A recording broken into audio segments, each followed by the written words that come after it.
wabarakatuh. Perkenalkan, nama saya Julianti Putri dari kelompok 12 Perspektif. Saya di sini akan mewawancarai beberapa UKM yang ada di PNI Jawa Barat. UKM yang saya wawancarai ada UKM Badminton, UKM LDK, dan UKM KPK. Assalamualaikum warahmatullahi wabarakatuh. Sebelumnya, perkenalkan, nama saya Julianti Putri dari kelompok 12 Perspektif. Hari ini saya akan mewawancarai Teh Kalista dari UKM LDK untuk memenuhi tugas LDK Omadi dari 2005. Sebelumnya, terima kasih atas ketersediaan Teteh dan berkenan untuk diwawancara. Mungkin langsung aja ya Teh ke pertanyaannya. Pertama, Teteh dari UKM LDK. Teteh di UKM LDK itu dari divisi apa? Komunikasi sama telekomunikasi kebetulan. Langsung aja ke pertanyaannya ini ya Teh ya. Ya. Bagaimana Teteh membangun organisasi yang solid dan adaptif?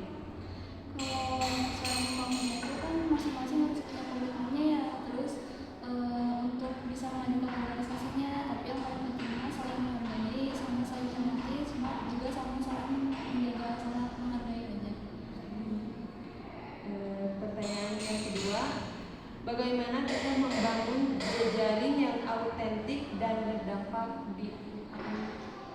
Yang jelas organisasi itu kan harus bisa berdampak yang positif ya.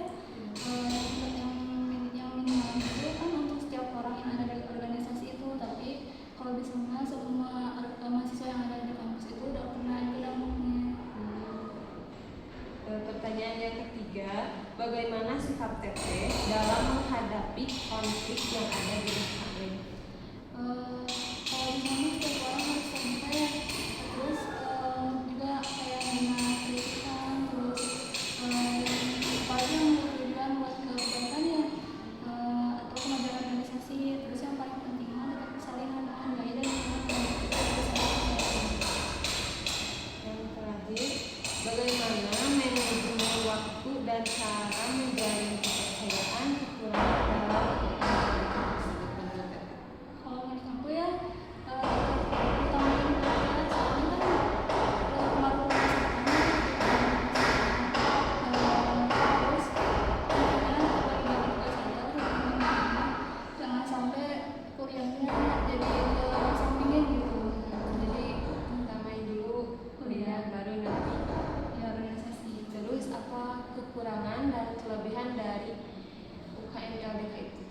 Kelebihannya ya pasti saling menyebar kebaikan ya, apalagi kan kalau ada ngomong kan pasti saling dapat ilmu masing-masingnya lagi, terus bisa pokoknya dampaknya positif semua lah pokoknya. Terus kalau kekurangannya mungkin sedikit terlalu banyak kegiatannya, itu aja sih paling.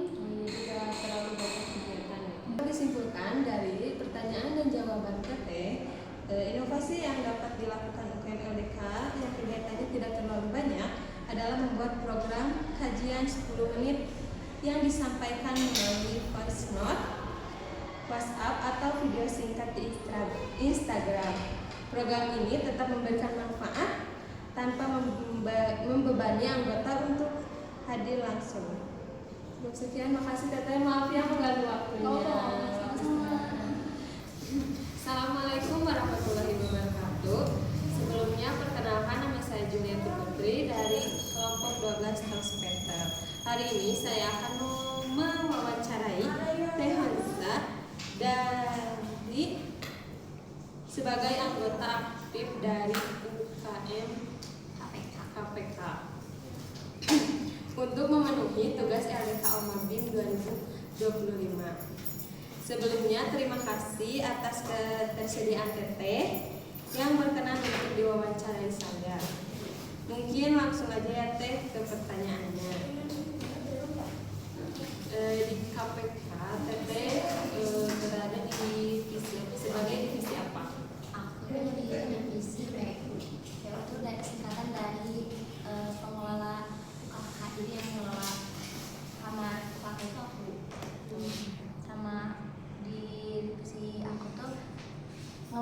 juga. Lanjut ke pertanyaan selanjutnya ya Teh. Bagaimana Teteh membangun organisasi yang solid dan adaptif di UKM KPK itu? Kalau dari aku sendiri ya, kita tuh harus menjalin dulu saling kepercayaan dulu pada orang lain biar kita tuh saling solid gitu kan. Kalau nggak kenal kita nggak bakalan solid gitu kan. Kalau kalian juga kalau udah deket sudah kenal kayak gitu bakal solid juga. Terus yang pertanyaan selanjutnya, bagaimana Teteh membangun jejaring yang autentik dan berdampak di UKM PKK? Kalau buat pertanyaan itu kayaknya itu apa sih kan UKM KPK tuh ini ya banyak gitu manfaatnya buat buat masyarakat. Jadi kita tuh selalu berkolaborasi sama masyarakat kayak posyandu kalau di KPK sekarang tuh sama sama universitas lain gitu, jalinnya sama waktu kemarin itu sama UIN juga pernah. Pertanyaan selanjutnya, bagaimana sikap Teteh dalam menghadapi konflik yang ada di UKM KPK? Kalau dalam menghadapi konflik ini ya sebenarnya kebanyakan kita tuh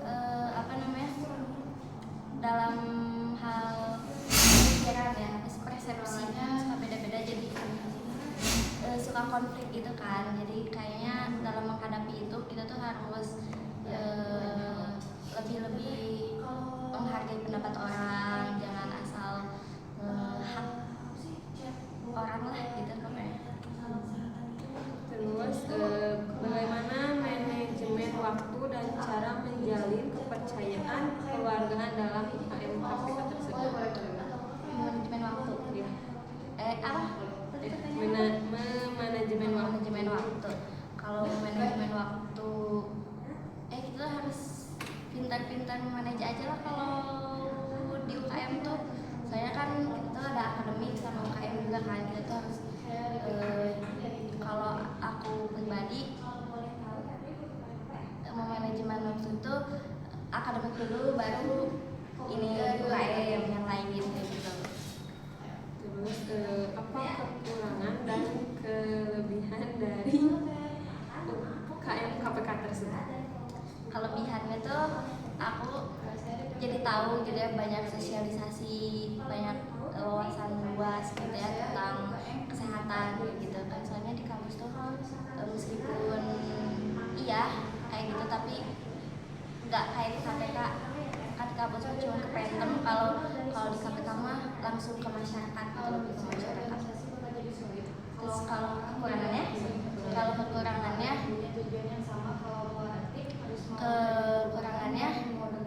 nggak tahu sih, aku nggak tahu kalau kekurangannya. Kalau kekurangan dari KPK tuh emang iya benar kadang ada juga yang nggak aktif, cuman numpang nama doang gitu. Dapat disimpulkan dari pertanyaan dan jawaban dari Teteh, salah satu inovasi yang bisa dilakukan untuk komunitas yang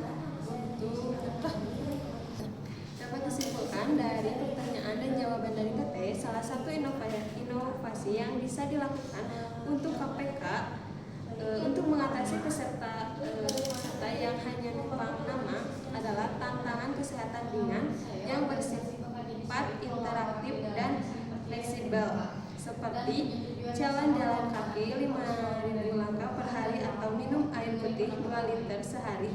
Lalu peserta cukup mengirimkan bukti sederhana melalui foto atau laporan singkat di grup. Selain itu, komunitas dapat membuat sistem poin atau apresiasi kecil seperti sertifikat bezel digital atau pengumuman apresiasi bulanan agar peserta lebih termotivasi untuk benar-benar aktif. Terima kasih Teteh atas waktunya, telah menyempatkan untuk diwawancari oleh saya. Terima kasih Teteh.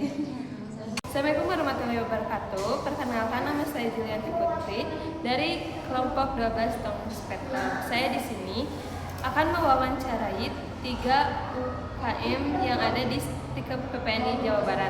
Saya di sini akan mewawancarai UKM badminton bersama Aku Novita Jahra dari tingkat 2D. Maaf ya Teteh mengganggu waktunya. Di sini saya ingin mewawancarai seputar UKM badminton. Pertama-tama di sini Teteh itu ikutan UKM. Aku ikut UKM badminton Dari divisi kebetulan divisi acara. untuk pertanyaan selanjutnya, setiap UKM itu latihannya berapa minggu? Setiap seminggu sekali latihannya hari Senin, kadang berubah-ubah sih, kadang hari Senin, kadang hari Minggu, terus latihannya tiap sore di GOL. Oke, menarik. Sekarang kita akan lanjut ke pertanyaan yang ini ya Teh. Bagaimana Teteh membangun organisasi yang solid dan adaptif? Untuk di badminton sih aku nerapin komunikasi aja sih, yang terpenting komunikasi terbuka sama anggotanya, terus berhubungan baik sama anggotanya, saling percaya aja sih, jadi tetap solid. Yang penting komunikasinya itu ya. Karena Teteh membangun jejaring yang autentik dan berdampak di UKM badminton.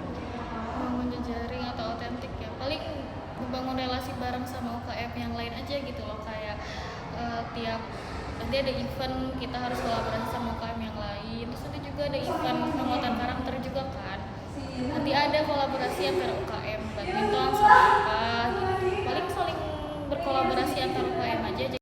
Oke Teteh, sekarang ke pertanyaan selanjutnya. Bagaimana sikap Teteh dalam menghadapi konflik yang ada di UKM badminton? Kalau misalkan ada konflik sama anggota, paling kita direnungin dulu, maksudnya dibarengin gitu, terus kita cari jalan tengahnya, saling sama-sama si anggotanya sama saling mengungkapkan gitu, jadi kita cari jalan tengah, terus cara buat nyelesain masalahnya ya paling dirindungin gitu aja sih, biar gak miskomunikasi. Oke.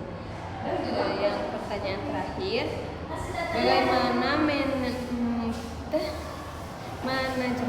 bagaimana manajemen waktu dan cara menjalin kepercayaan kekeluargaan dalam UKM badminton? Kalau manajemen waktu, aku sih nyiapin to-do list ya, kayak yang mana dulu yang penting, apakah kuliah, apakah UKM, terus setelah di to-do list laksanain satu-satu, jadi tertata gitu, nggak acak-acakan, nggak acak-acak adut, nggak, maksudnya kayak tertata aja. Terus kalau misalkan yang keduanya apa? Kepercayaan. Saling terbuka, semuanya pokoknya harus saling terbuka, harus saling komunikasi biar nggak miskomunikasi, terus kayak harus ngobrol lah intinya mah, mau ngobrol lewat via telepon, via chat, terus nanti kalau misalkan lagi bareng kumpul harus saling ngobrol gitu. Jadi saling terbuka, jadi nggak ada rasa benci sesama ke anggotanya. Apa kekurangan dari UKM badminton? Kekurangannya paling kekurangannya bukan dari fasilitas atau bukan dari apa, tapi dari anak-anaknya sih, kayak soalnya pada malas gitu loh, kayak ada alasannya ya malas latihan, pokoknya emang harus dikompakinnya di situ, yang harus kita tuh harus latihan tiap minggu biar berkembang gitu, jangan malas. Kekurangannya itu doang. Kalau kelebihan kalian jadi jago main badminton gitu, jadi bisa badminton, saling jadi punya teman baru, punya kitanya juga jadi badan jadi sehat. Jawaban dari Teh Novita Jahra, inovasi yang dapat diterapkan untuk mengatasi anggota UKM badminton yang sering tidak hadir latihan adalah dengan menggunakan sistem body accountability dan reward point system. Adalah setiap anggota dipasangkan dengan partner agar saling mengingatkan dan bertanggung jawab atas kehadirannya. Oke, terima kasih Teteh.